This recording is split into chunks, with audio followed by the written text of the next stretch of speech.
It's the image of Adam Walsh that everyone's seen. A smiling little boy in a baseball cap with a t-ball bat and missing baby teeth. Wholesome, all-American, fresh-faced. It's hard not to look at Adam's face and picture the man he would have grown to be. What would he be doing with his life? Based on all of the things that he loved, drawing, video games, soccer, lunar eclipses, what would he have grown up to be? An artist? An athlete? A game developer? When you're 6 years old, and if you have nurturing, loving parents like Adam did, your life is all about exploring and growing into what will become your identity. So many possibilities had already taken shape in his 6 years on the planet, only to be crushed to dust. Regardless of the political, philosophical, and spiritual differences that divide our world, there are some things we're all still in agreement on. And few would argue that the most tragic and shocking crimes are the ones committed against children. Children are innocent and vulnerable, fresh canvases with their lives yet to be painted in. Killing a child is the most unthinkable thing, and it's honestly hard for me to even cover cases where the victims are children. But because these crimes are so shocking and unimaginable, some of them are among the most notorious cases of the last century, from JonBenet Ramsey, Kaylee Anthony, Madeleine McCann, and so many others. These cases get the world invested in their outcomes. And the murder of Adam Walsh left an indelible cultural impact. Has there ever been a missing child case whose parents' pain and anguish was so thoroughly documented in the media, whose cultural impact was so enormous? You already may know much of the story, and how Adam's father, John Walsh, became one of the world's most famous crusaders for justice. And the show he created, America's Most Wanted, has led to the capture of over 1,000 fugitives from justice, including some cases we've covered on our other true crime podcast, Murder with My Husband, like John List and Paul Marriage. I'm sure America's Most Wanted probably needs no introduction. And maybe the Adam Walsh case needs no introduction. But here's the thing about Adam Walsh. In 2008, the Hollywood Police Department in Hollywood, Florida, closed the case and named the suspect that they believed responsible. But the person was never fully charged due to lack of evidence and a later recanted confession. So it's an interesting question. Has the Adam Walsh case actually been solved? That's why we're taking a deep dive into the facts of the case and looking at some stuff that's gotten buried or lost to time. Stuff that might call into question the Hollywood PD's conclusion.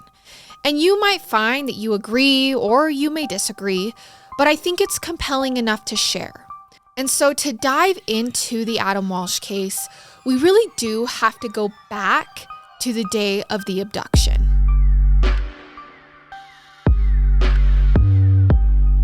It was July 27th, 1981. The first 4 hours of this particular day were unremarkable for Reve Walsh. Nothing about that Monday morning gave any indication that her family's lives were about to change forever. I know it may sound like a cliche to say that the day began like any other, but it's the fundamental truth to the way evil can descend on your life. Suddenly, out of nowhere, like a total eclipse, plunging the world around you into darkness. A nightmare beast stepping out of the shadows for just long enough to turn everything upside down. That's the kind of beast that was lurking that day. Lurking at a suburban shopping mall in the safety of the afternoon, of a crowded public space, things that supply unsuspecting mothers with a false sense of security, and predators who abduct children with camouflage, allowing them to blend in unseen. At least, maybe that's what happened that day. That morning, Reve had a full day of errands ahead of her. Her husband, John, left for work at 8:30, and then at around 9:30 a.m., longtime family friend Jimmy Campbell dropped by the house. He and Reve were supposed to renew their driver's licenses together that morning, but Reve had changed her mind. She just had way too much to do. She told Jimmy she had to pay her son Adam's school tuition and then re-enroll him for first grade. Then she wanted to stop at Sears to buy this particular lamp that had gone on sale. And afterward, she was going to drop Adam at his grandma's house and head to her 1 p.m. gym workout, which she was religious about. At this point, Reve then asked family friend Jimmy if instead of dragging Adam around with her for these errands, did he mind watching Adam for a couple hours, maybe taking him to the beach where he worked doing sailboat rentals for the Golden Strand Hotel. But Jimmy told her he couldn't that day. The Golden Strand had recently changed hands, he explained, and the new owner was going to shoot a promotional film that afternoon, and Jimmy was supposed to appear in it, so he couldn't watch Adam. He shared a cup of tea with Reve while Adam emerged from his bed and curled up on the sofa. Adam actually put on some cartoons that morning, and Reve jumped on the couch and cuddled with her son. Jimmy gave the kid a peck on the cheek and then walked out the door. Then shortly before noon, Reve made Adam a hot dog for lunch and the two headed out, first stopping at St. Mark's School, which was a few blocks away. The school secretary, Jackie Wing, took the check from Reve while Adam, his head barely as high as the desk, stood next to his mother. Just then, the vicar walked past. "Why don't you say hello, Adam?" Reve said to the shy 6-year-old. "Hello," Adam said quite meekly. After finishing up at the school, they drove to the Hollywood Mall, which was just 5 minutes from there. So, opened in 1965, the Hollywood Mall was the first air-conditioned shopping center in the state of Florida. So, it was state-of-the-art for its time. But then, in 1971, another mall opened in Hollywood just 2 miles down the road. The new Hollywood Fashion Center was nearly 3 times the size of the old Hollywood Mall and was anchored by Jordan Marsh, JCPenney, and Richards.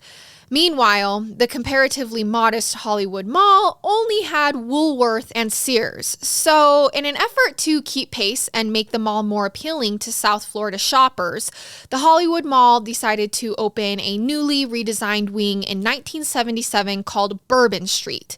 And if you look at images of the Hollywood Mall from that period, the parking lot is still full of cars. So, it was still a successful mall in the early 1980s. And Reve Walsh shopped there often. Like almost all of the locals, she referred to it as Sears Mall. She'd bring little Adam along with her to Sears. They'd been to the store at least 50 times, maybe dozens more. And sometimes she'd let him play in the toy department while she shopped nearby. Now, Adam was obedient, and she trusted him not to stray. And he was reaching an age where now and then she'd test the waters by letting him run to the ballpark refreshment stand alone or leave him unattended for a few minutes at a time. But generally, Adam didn't even really like to be separated from his parents. And only a day earlier, when he lost sight of his parents for only a few moments at a hiking trail, he threw a tantrum when he found them. But the Sears toy department seemed relatively contained. There were always other kids around and store employees, presumably keeping a watchful eye on things. So it was sometime after noon on July 27th that Reve pulled into the parking lot of the Sears Mall, which was busy. The parking lot was jam-packed, so she was lucky to get a spot right near the north entrance, the second spot in. She checked her purse and made sure that she had the Sears ad that she'd clipped from Good Housekeeping. She'd had her eye on this one brass lamp for months, waiting for it to go on sale, and now it had. So she brought the ad with her to make sure it was offered to her at the sale price, which was less than half the price at which other stores were selling the same lamp. So Reve took Adam by the hand, and they entered Sears that day through the receiving door at the north end of the store, passing through the catalog department and plant area and through the toy department. Now, it was in the middle of the toy department, right in the center of the aisle. Sears had strategically set up their electronic game kiosk. So kids would huddle around this kiosk all day, taking turns playing the hottest item on the toy market, the Atari 2600. Now, on current side of PlayStation and Nintendo, the Atari 2600 is a dinosaur with relatively primitive graphics and simple game design. But in 1981, it was cutting edge. Every single kid wanted one. And if they didn't have one, playing the store demo was the next best thing. And Adam Walsh knew that. So that day, Adam begged his mother as they approached the kiosk to play. But Reve Walsh balked. She was in a hurry to get her lamp and head out to make her 1 p.m. gym class, which was about 15 minutes away. "Come on," she said. Adam insisted though, please, can I play? Reve saw 3 or 4 slightly older children with the controllers, and she only planned on being in the lamp department for a few minutes, just long enough to buy her lamp, so she surrendered. Okay, she said, I'll be in the lamp department, stay right here and don't go anywhere, okay? And Adam knew. He's like, okay, Mom, I won't leave. So as she'd done in the recent past, Reve left Adam behind in the toy department, with the thought never crossing her mind that this would be the last time she would ever see her son. The lamp department was only about 100 feet away. Reve looked through the lamps, double-checking the magazine clipping for reference, but she couldn't find her lamp on the shelves. So she approached the sales counter, and a woman named Angelique, who had just relieved her coworker for lunch, asked how she could help. Reve showed Angelique the ad from Good Housekeeping and explained that she couldn't find the lamp she wanted. Angelique looked at the ad and said, I believe we're sold out, but let me check the storeroom to see if we have any in the back. So Reve waited, and about 5 minutes later, the salesperson returned to break the bad news. They were all out, she told her. So she left her name and telephone number with the salesperson, who agreed to call her as soon as the lamp was back in stock. Now, in an ideal world, this would be the worst thing that happened to Reve that day. But when Reve returned to the toy department, to the video game kiosk to grab Adam, it was deserted. No one was there. All the children who'd been there just 10 minutes earlier were gone, including Adam. Now, this was disorienting to Reve, and as we've said, Adam was obedient, even timid. It was totally unlike him to wander off. So she decided to walk up and down the aisles of the toy department, but every corner she turned yielded either strangers or empty space. Adam was nowhere to be seen. Reve walked back to the lamp department, hoping that they'd just missed each other, that she'd find him there, but he still wasn't there. Returning to the toy department with the panic needles steadily climbing, Reve saw an older boy, a Latino boy, wearing the same kind of hat that Adam had been wearing. It was a captain's hat. She figured this older boy must have taken note of Adam since they were wearing similar hats. So she asked, excuse me, did you happen to see a little boy about this tall wearing the same hat as you? The older boy nodded his head, indicating that he had. She said, well, which way did he go? That was when the older boy blankly pointed down the main aisle toward the center of the store, which made no sense to Reve. Her heart was racing at this point. She went to the catalog department and approached an employee named Aurora Delgado and explained that her son was missing. What should I do? Reve asked. I want to call the police. Now, Aurora tried to calm the nervous mother. Don't get alarmed, she told her. This happens all of the time. It's no big deal. Just page your son. She handed Reve the house phone. Now, that's something department stores and large retail stores used to have, a house phone that you could pick up to contact customer service or request assistance. So working the Sears switchboard that afternoon was a woman named Jenny Rayner who took the call. I was supposed to meet my son in the toy department, Reve explained to her, but he's not here. Can you page him? What's your son's name? She asked. Adam Walsh, Reve replied. Would you please page him to go to the toy department? This is when Jenny said, sorry, I can't do that because store policy means I can only page him to customer service. Now, Reve was confused. This is a 6-year-old boy. I'm sure he wouldn't know what customer service is. The store employee apologized and said, I'm sorry, that's all I can do. So Reve surrendered, feeling increasing urgency. Okay, just do that, page him. She then heard the page go out in the store's intercom system. Adam Walsh, please meet your mother at customer service. Adam Walsh, meet your mother at customer service. Reve waited, but no one came. Aurora, the employee in the catalog department, then suggested to Reve, why don't you go out into the mall? He might have just gone actually into the mall. My son wouldn't do that, she said, but Reve was approaching desperation. So she checked the mall anyway. She ran the length of it, all the way to the video arcade and back, looking in all directions very quickly so as not to miss Adam if he were still in Sears. She knew in her heart that he wasn't in the mall, but it's like when you're looking for something in your house and you've checked so many places, you begin looking in the most illogical ones, like the refrigerator. Reve was doing this. After this, she decided to just return to the toy department, and still Adam wasn't there. No one was there. So she picked up the courtesy phone and talked to Jenny again. And she insisted that Jenny page Adam to the toy department. Now this time, Jenny didn't argue. The page went out. Adam Walsh, your mother is waiting for you in the toy department. Adam Walsh, your mother is waiting for you in the toy department. What time is it? Reve then asked Aurora, the employee. At this point, it was 12:50 p.m. Adam Walsh had been missing for about 20 minutes. Reve looked toward the garden center and happened to see Jean Walsh, her mother-in-law, who coincidentally was at Sears shopping for plants. So frantically, Reve walked up to her and asked, "Do you have Adam?" "No," Jean replied. "What's the matter? Why are you crying?" She explained, "Well, Adam's missing." Jean said, "Okay, well, it's fine. Let's find him." Jean began searching the store while the salesperson asked the obvious questions. Where would he go? Would he go to any friends' houses? Maybe he walked home, another employee suggested.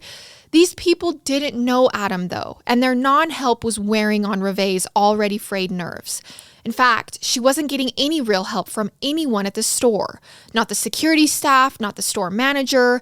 No one seemed to really care. She picked up the courtesy phone and dialed out to Sue, the mother of Adam's best friend. She didn't know what else to do at this point. "Adam wouldn't be over there, would he?" she asked. "No," Sue replied. "What's the matter? Is everything okay?" She had to re-explain again. "No, Adam's missing." Sue and her husband Chuck then got into their car and came right over to Sears, and so did Adam's teacher. And it so happened a policewoman from the Broward Sheriff's Office entered the store around this time. Now, Reve approached her and told her of the situation, but much like everyone who was working in Sears, the policewoman seemed disinterested, nodding while giving Reve stock responses. At this point, more time had passed. It was approaching 2 o'clock. Adam had been missing for nearly 90 minutes. And that's when Reve picked up the phone and called the Hollywood Police Department. Meanwhile, at the store, people kept suggesting that maybe Adam walked home. "Does he know his way home?" Reve's mother-in-law asked. Adam had never done anything like that before. He never just up and walked home on his own, and Reve knew that they were just grabbing at straws by this point. But that's what you do when you're desperate to cling on to hope for the best possible outcome. While Reve waited at the store for the police, her mother-in-law drove to their house on McKinley Street. Adam was not there. And while Jean Walsh was at the house, the phone rang. It was her son John, calling to check in on his wife and son. John asked, "Why are you at my house? What are you doing there? Where's Reve and Adam?" This is when she told him, "Reve is at Sears Mall looking for Adam. Adam is missing." John left work with his brother Joe and drove straight to Sears at this point. Reve was still waiting for the police when he got there. She gave her husband an account of everything that had happened. John's brother, meanwhile, stepped away and drove to the beach where Jimmy Campbell was windsurfing for the promotional film his employer was shooting. He waved him into shore. Remember, Jimmy is the family friend. And from the look on Joe's face and his body language, it was immediately apparent to Jimmy that something was very wrong. "Reve and John are at Sears Mall," Joe told him. "Adam is missing." Jimmy got in his car and floored it to Sears. By now, it was 3:30 p.m. when the Hollywood police finally arrived. It took over an hour and a half, despite the Hollywood Police Department being directly adjacent to the mall, like right across the street. So as the cops took the report, more of the Walsh's friends showed up. John Monahan, John Walsh's boss, showed up with his kids. The Hollywood police systematically searched Sears and the mall without success. By early that evening, the Hollywood police had a search team scouring the city with 22 off-duty cops, about 6 civilian volunteers, and crime watchers with CB radios. A police helicopter spent the evening with its searchlight combing the ground. But at 2 a.m., search efforts were retired for the day and picked back up early the next morning. Now, once the story hit the news, reports of sightings began to flood in. People were seeing missing Adam everywhere, standing on a Miami Beach street corner at 5 a.m, chatting up sanitation workers on Hollywood's Van Buren Street, telling them, "I want to be a garbage man when I grow up, just like you." There were sightings from the far northern end of Palm Beach all the way down to Key Largo, but none of them checked out. Searchers informed of Adam's fascination with golf courses checked the Sunset Golf Course. Nothing. Kidnapping is not suspected, a police aide told the Miami News at this point. The kid is probably trying to get home and is probably lost somewhere, and we're searching the city for him.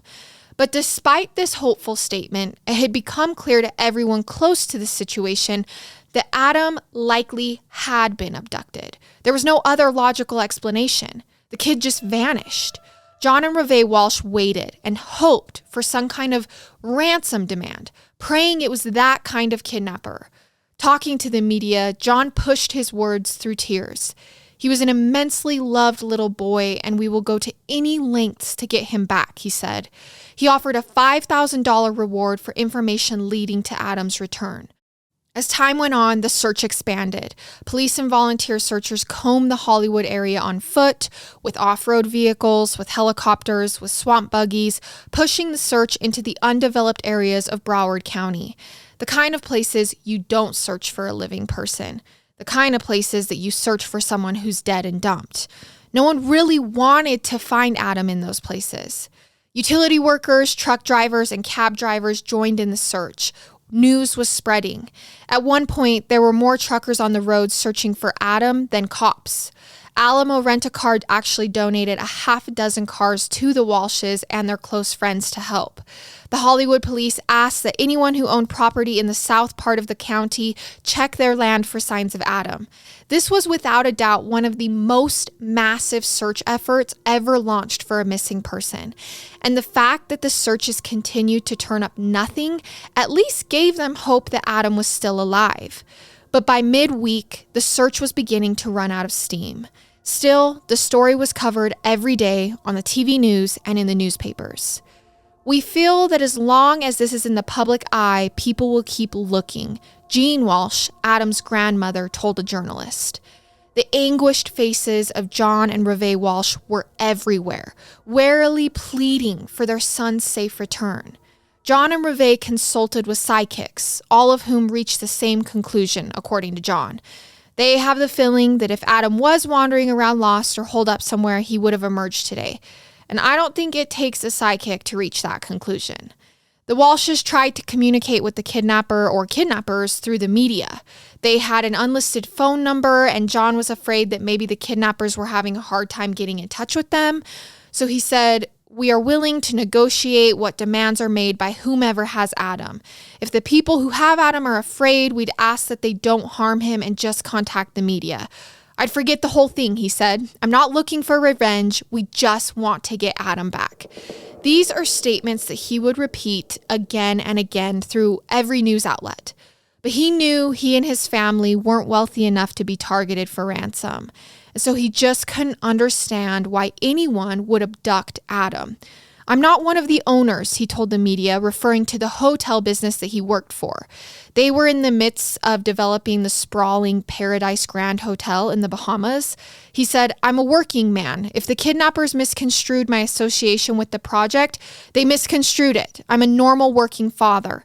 He made it clear that the $5,000 for the reward had been put up by friends and colleagues. Although, thanks to generous donations from colleagues, friends, and even strangers, the reward fund continued to increase, first to $10,000, then to $25,000, then $50,000, and by early August, it was actually up to $100,000. Now, on Sunday, August 2nd, John and Reve went onto the radio talk show of a local psychic named Mickey Dane. They were really leaning heavily on psychics, such was their desperation at this point. But also, it was John Walsh's media savvy. On the show, John continued his attempt at a dialogue with the kidnapper. Quote, "The police are not out there actively looking," he pleaded. "It would be so easy to just drop Adam off at a church." In the event that Adam was listening, his parents appealed to him too.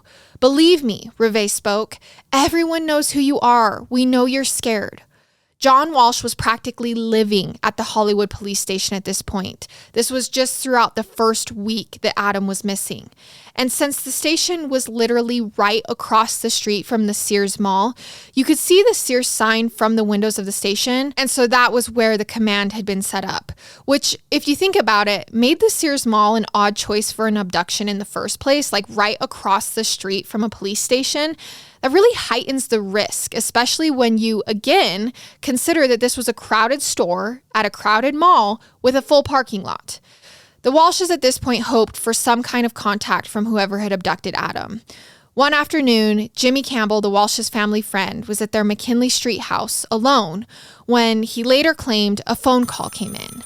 It went as such: "John, asked the voice on the other end. No, he replied, this isn't John. The caller then hung up. It could have been anyone, but maybe it was a lead. Back at Hollywood PD, the first major lead had come in on Thursday, July 30th. This was 3 days after Adam went missing. A woman named Marilyn Pottenberg contacted the agency to tell them about something her 10-year-old son, Timothy, had witnessed at the Sears Mall the afternoon that Adam had disappeared. 10-year-old Timothy had been in the mall with his mother, Marilyn, and his grandmother, Carolyn Hudson, and they just finished lunch and were heading back to their car through Sears when he claimed that he saw an abduction take place. Timothy claimed that he'd seen a muscular, dark-haired man in his 20s loitering in the toy department reading a comic book. He then saw a young boy resembling Adam walk outside unaccompanied through the north entrance, and the dark-haired man quickly followed him. The man then ran to a blue van in the parking lot and got into it. The next thing Timothy saw, as he was walking into the parking lot with his grandmother, was the van sped to where the other little boy was standing. This would be Adam. The door of the van opened and a second person inside the van motioned for the little boy to come closer, and then the second person snatched the little boy, pulled him into the van, and sped away. Now, 10-year-old Timothy claimed both men inside the van were wearing stockings over their heads when this happened. Detective Jack Hoffman wanted the boy to come into the police station for an interview and to be hypnotized, but Timothy had a history of migraines and other issues, and his mother wasn't so sure about this idea. She said she'd keep in touch, she said, and let them know once she came to a decision. The following evening, on July 31st, the Hollywood police were contacted by 2 kids who had been playing video games in the toy department around the same time that Adam disappeared. 14-year-old Greg Irizarry and his friend 11-year-old Angelo Asaturo. Neither boy saw Adam in Sears that day, but they told the detective that they'd observed what they described as, quote, 2 grungy men walking into the toy department and through the store and then back out to the parking lot where they entered a green van with a mural on it and sped away. One of the men they described had a dirty blonde, curly shoulder-length hair. And the whole reason they were calling was because the night they did call the Hollywood PD, they say they saw the same 2 men at an Italian restaurant where they removed something that looked like a blanket, from the same green van and placed it into a station wagon. The boys wrote down the tag numbers of both the van and the station wagon and gave it to the detectives. The 2 men were still at the restaurant, the boys said, if the cops wanted to come down and check them out. So the cops went to the restaurant and talked to these men. There were 3 of them, and the men claimed they didn't know anything about a green van, which by this time was no longer in the parking lot. The owner of the station wagon gave his consent to have his vehicle searched. He explained he'd recently been evicted from his apartment and was living with the other 2 guys at a hotel in downtown Hollywood. Now, nothing of interest was found in his station wagon, and so the cops closed the lead. And they didn't check the registration on that green van until 15 years later, and it's really not clear if they ever contacted the woman it was registered to, though. So that was kind of a lead that just went unfollowed. At this point in the case, it was August 4th, more than a week after Adam disappeared. A 19-year-old amusement park worker named Jackie McConnell went to the police believing that she'd seen Adam Walsh at the park that afternoon in the company of a woman between 35 and 45 years old. The woman and the boy had approached the refreshment counter where Jackie was working, and the boy asked for a Slurpee. Jackie told the little boy that she didn't have any Slurpees, and so then he asked for a root beer. At this point, police decided to contact John Walsh the following day, and without telling him the details of the lead, asked him what beverage Adam might order at an amusement park. He'd asked for a Slurpee, John answered, and supposed they were out of Slurpees, the detective said. What might he want instead? Well, then he'd want a root beer. So that made this lead compelling enough that Jackie McConnell, the amusement park worker, was called in to help develop a composite sketch, which was then published in the newspapers on August 6th. Now, by this time, a week in, police wanted to talk to Jimmy Campbell, the young man who had stopped by the Walsh house on the morning of the abduction, the family friend who'd lived with the Walshes and had described himself as Adam's godfather.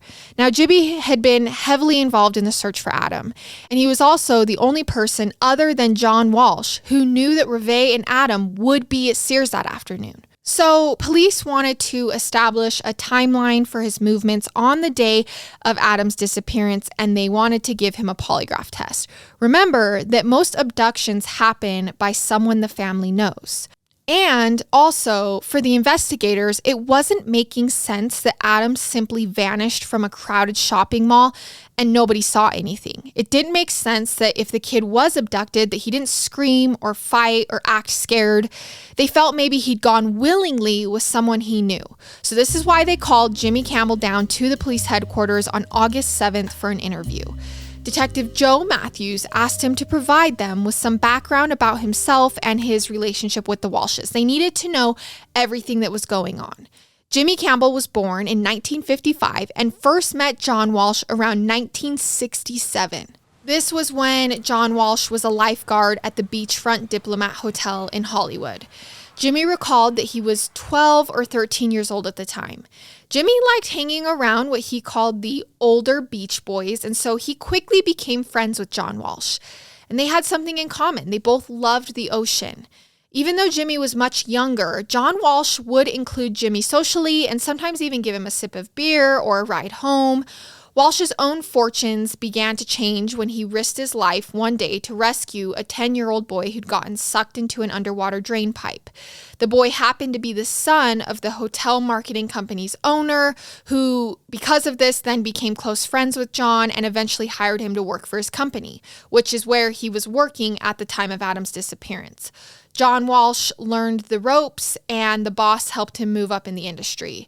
So by the early 1980s, John Walsh had become vice president and director of marketing for the Paradise Grand project in the Bahamas. And his friend, his boss, John, two different Johns, worked in an office right across the hall from him. So all three men, Jimmy and the two Johns, had become close friends. They were involved in each other's circles. Now, Walsh had first met Reve after he moved back to New York to attend college. He was 22 and she was 16. In 1971, they married and settled in South Florida. Now, Jimmy met Reve around the same time because he was good friends with John, and they got along very well. When Reve was pregnant with Adam in 1974, John Walsh had actually begun working longer hours from 7 a.m. to 7 or 8 p.m., and so Jimmy kind of stepped in to help Reve around the house and help prepare Adam's room. So this is what Jimmy is telling police, like, we were friends, and when John Walsh began working and Reve was pregnant, I stepped in. Now, according to Jimmy, he and Reve actually grew closer while she was pregnant with Adam. Jimmy also became close with John Walsh's parents, taking them shopping, going with them to the beach. All the while, John Walsh, the father of the family, worked and built his career. Now, when Adam was born on November 14th, 1974, Jimmy obviously became his godfather. And he was in Adam's life every day from the beginning of his life. A couple years later, Jimmy actually moved out of his parents' house and began living with the Walshes. And while John was an ambitious workaholic, Jimmy was kind of idle, a layabout. But the Walshes didn't mind at first, as he became a sort of domestic for them, helping with errands and around the house and helping care for Adam, almost like an assistant for Reve. John continued working long hours while Jimmy continued spending a lot of time with Reve. Eventually, the Walshes bought a house in Hollywood and Jimmy moved in with them there, initially sharing a room with Adam Walsh, and then moving into the room next to Adam's. Jimmy did a lot with Reve and Adam, even traveled with them on ski trips, staying with her parents in Buffalo. Reve and I are very close, Jimmy told detectives. Best of friends, like brother and sister. Now, you might be feeling this as well, and the detectives were, by this point in their interview, beginning to wonder just how close Jimmy and Reve were. They asked Jimmy what kind of sleeping arrangements he and Reve had when they traveled. He said they always got a double room. But after the detectives pressed him further, he admitted, okay, fine, we shared the same room, but with doubled beds. When asked to describe his relationship with Adam, he had this to say, quote, I was close to Adam, closer than his father. I was his father, brother, uncle, and playmate. I could play with him, and John would read to him. Adam would say, I have two fathers. One stays at home and one works. As much love as you would give this kid, he would give it back. We were inseparable, totally. If he got scared, he would sleep with me. I liked Adam. I love him. Now, here was where Jimmy began dropping indications that not everything remained rosy between him and the Walshes, which police were starting to suspect because this is definitely a weird situation. There were some problems, he admitted, lack of privacy, for example. This past year, everything was in a rut, he said. I quit my job, I started my own business, I took loans, financed, and bought a fleet of boats, but the business wasn't succeeding, and meanwhile, Jimmy left the job he had at the Diplomat and began working at the Golden Strand Hotel doing the sailboat rentals. And in 1981, the season was slow. The previous several months at the Walshes leading up to him moving out had been bad months, Jimmy said. I wanted to get out on my own. I was tired of making breakfast and doing dishes. It wasn't a free ride. I had a lot of responsibilities for living with them. I needed my freedom and they needed their privacy. I wanted mine. I wanted to get an apartment close by. I wanted to be James Campbell, not one of the Walshes. So Jimmy claims before Adam's disappearance, he moved back into his parents' house. The detectives then asked Jimmy to walk them through his activities beginning with the evening before Adam went missing. So Jimmy recalled that he'd shown up at the Walsh's house early that evening to talk things out with Reve. So they were just trying to figure out what his relationship with the Walshes looked like moving forward. After discussing this, he said that night he wanted to take Adam to a movie. Adam wanted to see Raiders of the Lost Ark, but Jimmy wanted to take him to see a surf movie at the Northridge Cinema in Fort Lauderdale. And so that's what they did. The movie started at 8 and ended around 10. The Northridge Cinema served beer on tap, so Jimmy had a beer during an intermission. And afterward, since neither of them had eaten dinner, they went to Larry's Clam House for chicken wings. Jimmy drank more beer and Adam had root beer. Afterwards, Jimmy said he was going to take Adam to a beach pier for a walk, but Adam actually fell asleep in the car, so he just proceeded back to the Walsh's house to drop Adam off, and this was around midnight. Now, according to Jimmy and what he's telling police, when he arrived at the Walshes, Reve came to the door and was curious as to why they were coming home so late. She wasn't upset, Jimmy added, she was just curious. He then carried Adam into the house where the little boy got ready for bed. Jimmy had a glass of water and then he left, returning home to his parents' house where he was now living. The next morning, Jimmy said he arrived at the Walsh house at around 9:30 a.m., just like Reve had said. They had tea, and Adam, still tired from his late night out, watched cartoons. Reve's driver's license had recently expired and Jimmy's had been stolen, so they tentatively had planned to go to the DMV that day, but then the lamp at Sears had gone on sale and she had her workout plan, so she just decided to do that. She asked him if he minded watching Adam that day, but he was still sore at Reve after some recent disagreements between him and the Walshes. So the further he explains the relationship to police, the more it begins to seem strained. And he went on to explain that he didn't want to say yes unconditionally every time, as he didn't want to be taken for granted as a babysitter for Adam. So after this, he gave Adam a kiss on the cheek and he left to go to work while Reve cuddled with Adam on the couch.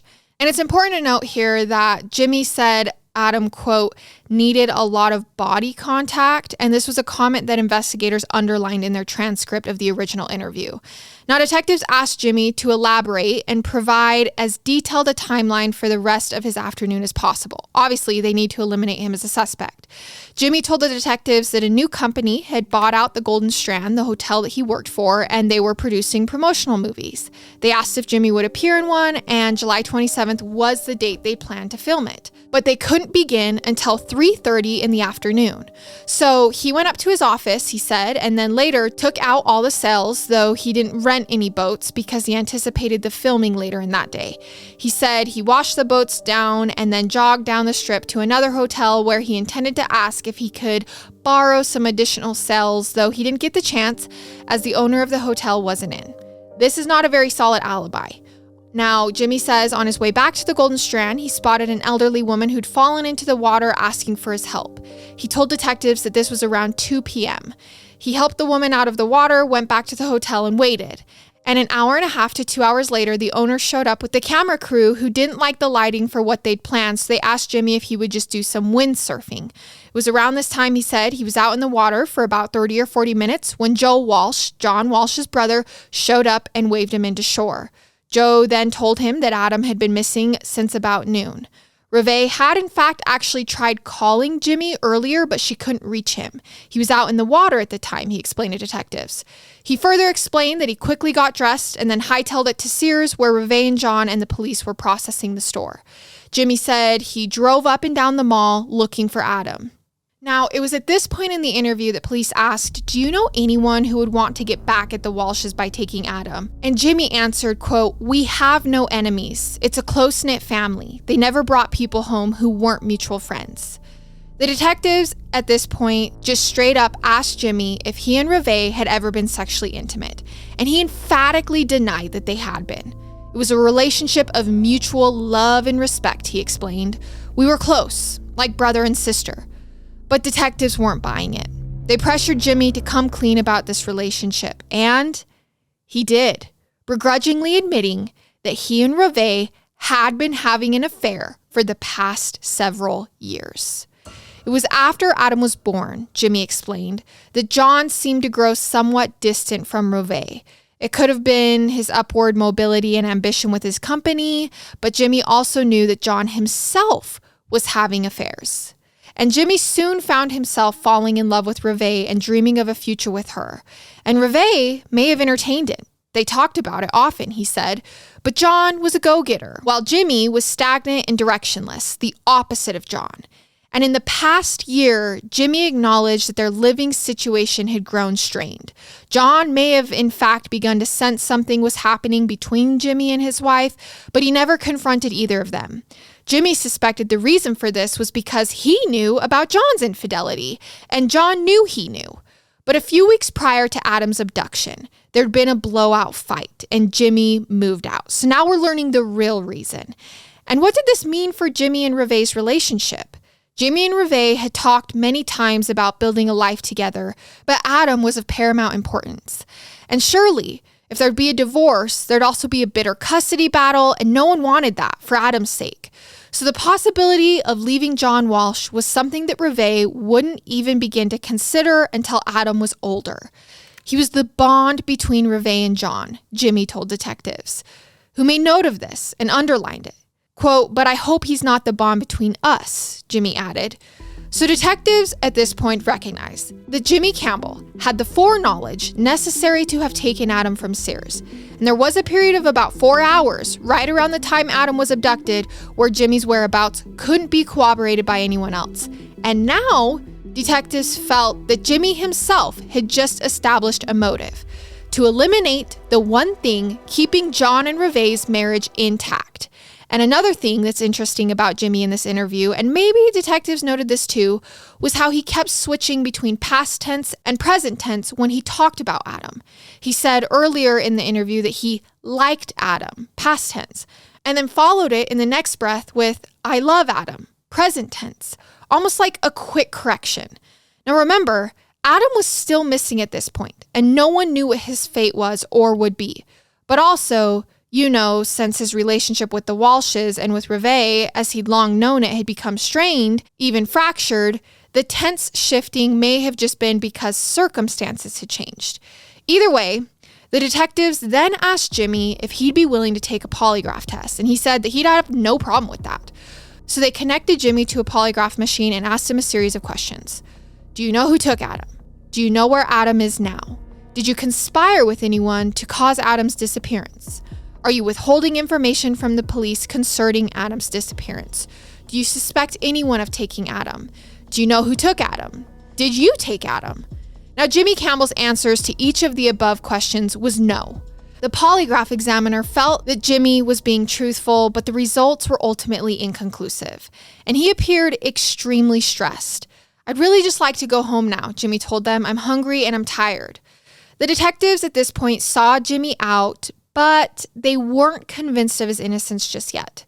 They wanted him to come back and repeat the polygraph. So a few days later, on August 10th, 2 weeks to the day of Adam's disappearance, they called Jimmy back a second time. This time, he arrived looking nervous and upset. He asked Detective Matthews, "Joe, why are they treating me so rough?" He went on, "I know they think I'm responsible for Adam being missing. The police are making all kinds of accusations. I've got to calm down, calm down." He repeated the phrase maybe for his own benefit. I've got to convince myself not to let the barbarians get to me. I should have just said to myself that they were just doing their job, not to take it personally. But I do take it personally. This is very upsetting.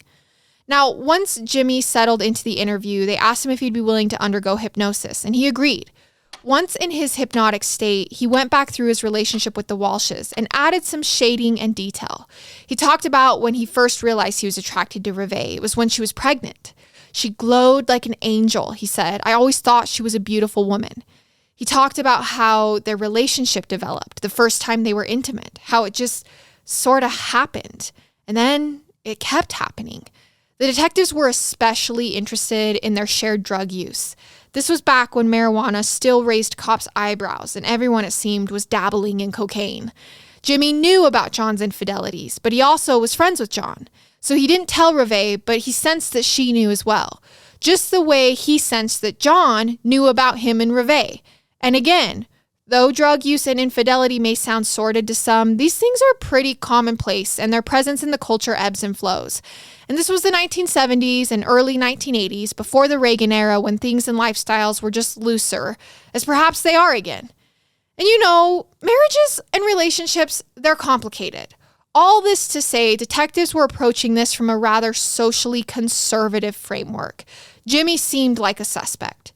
And John Walsh, you know, he's a public figure now. So while it may feel or sound salacious to be talking about his dirty laundry, it's relevant to the case because it was relevant to the investigators and it's still relevant to the story.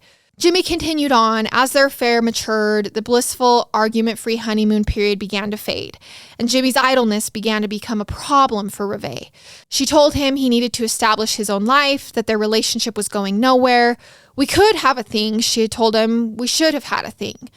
She told him that she was disappointed in him, and Jimmy revealed to the detectives that after the previous polygraph 3 days earlier, he'd actually returned to the Walsh's house, and they asked him where he'd been for the last 7 hours. He told them about the polygraph and about some of the questions he was asked.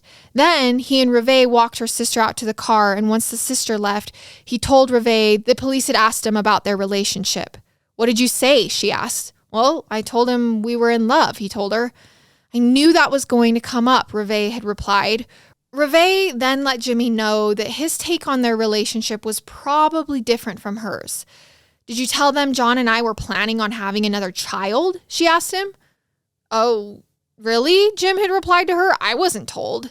What Jimmy described as a little argument then followed before they went back into the house. And though the circumstances, you know, are totally different here, some of the minimizing language, like, was it really a little argument, kind of reminds me of the language Chris Watts used to minimize the argument that preceded him murdering his wife in the TV interviews before he was arrested. But anyway, after this little argument, Reve then broke down and cried over Adam, and Jimmy claimed, "I held her and she took a sleeping pill and went to bed." Jimmy reiterated how his moving out of the Walsh's house was a bit acrimonious, and he added that he was too embarrassed to tell Reve that he'd been staying at his parents' house. So he was selective in his information he shared with her about that. He'd only told her he was staying with friends and at his office. But he still dropped by to see Adam, and he was still on good enough terms with the family, he said, even if there were some wounds from the recent events. Now, revisiting the morning of July 27th, the day Adam was abducted, Jimmy added some more additional detail he'd left out in his previous interviews with police. After leaving the house, he said he'd gone to nearby Jack's Diner for breakfast around 10:30. Then he went to his office. He said it was kind of a weird day. "I just didn't open the cells. I walked around and noticed that there weren't too many people on the beach. I was just kind of hanging out. I may have laid down for a while. There was nothing important to do," he said, and he didn't remember if he ate lunch or not. He repeated his story about having jogged to the Thunderbird Hotel down the strip to borrow cells from the owner, and then the owner wasn't there. He again told the story about the lady who'd fallen into the water. He added that he'd come across a lanky girl he'd recognized from the cabana who'd asked him if he wanted to smoke a joint, and they did. He repeated his earlier detail about having cleaned the boats and about the owner of his hotel arriving at around 3 p.m. with the camera crew. His story was more or less consistent with a few added details. He then took another polygraph test, and he passed.